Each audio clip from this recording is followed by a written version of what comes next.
आज मैं आपको मल्टीपल और फैक्टर के बीच में डिफरेंस बताऊंगा। देखिए मल्टीपल किसे कहते हैं, मैं आपको सबसे आसान भाषा में बताऊंगा।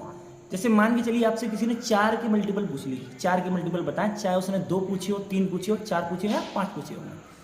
आप सबसे आसान तरीका ये लगाएंगे कि जिस संख्या का मल्टीपल पूछेगा आप उसका पहाड़ा सुना देंगे।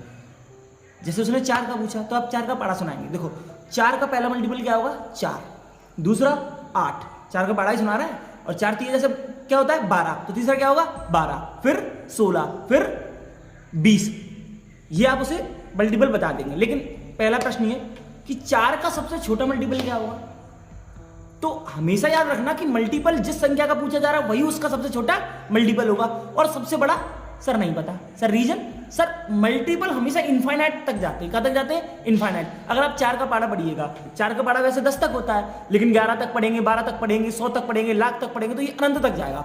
तो सबसे छोटा मल्टीपल बताना तो संभव है, लेकिन सबसे बड़ा मल्टीपल बताना संभव नहीं है। अब जानेंगे फैक्टर के बारे में। सर फैक्टर क्या होता है? फॉर एग्जाम्पल सबसे आसान भाषा में बताने की कोशिश करूंगा। किसी ने आपसे 12 का फैक्टर पूछा, तो आप ये देखेंगे कि 12 को कौन सी संख्या पूर्णतः भाग कर देंगे, डिवाइड कर देंगे।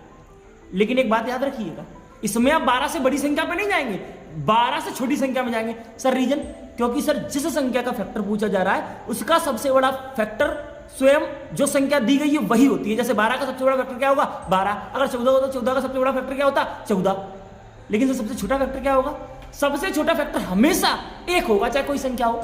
यानी सबसे बड़ा फैक्टर तो वो जो दिया जा रहा है, जो क्वेश्चन दिया जा रहा है, जो संख्या दी जा रही है उसका फैक्टर निकालना है वो, और सबसे छोटा क्या होगा? हमेशा 1 होगा।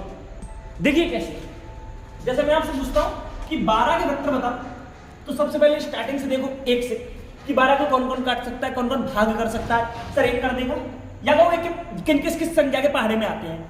1 कर देगा। सर 2 भी कर देगा। सर 2 से 12 का भाग जा रहा है, 2 के पहाड़े में भी आता है। सर 3 कर देगा। सर 4 कर देगा। सर 6 कर देगा। सर 5 नहीं करेगा, 5 के पहाड़े में नहीं आता, और 5 का भाग 12 में करेंगे तो पूर्णता नहीं जाएगा, यानी रिमाइंडर 0 नहीं आएगा। सर 7, 8, 9, 10, 11 नहीं कर सकता, फिर आखिरी वाला कौन करेगा? 12 करेगा। ठीक वैसे एक मल्टीपल का एग्जांपल लेते हैं, मैं 4 का मल्टीपल निकालता हूं, तो सबसे छोटा 4 का मल्टीपल क्या होगा? 4 ही होगा। अब लिखना है पहाड़ा 8, 12, 16। सर सबसे बड़ा नहीं पता, इनफाइनाइट होगा, अनंत तक होगा। अगर आपको मल्टीपल और फैक्टर में डिफरेंस समझ में आया हो तो वीडियो को लाइक, शेयर एंड सब्सक्राइब करिए। आज के लिए इतना ही। राधे राधे।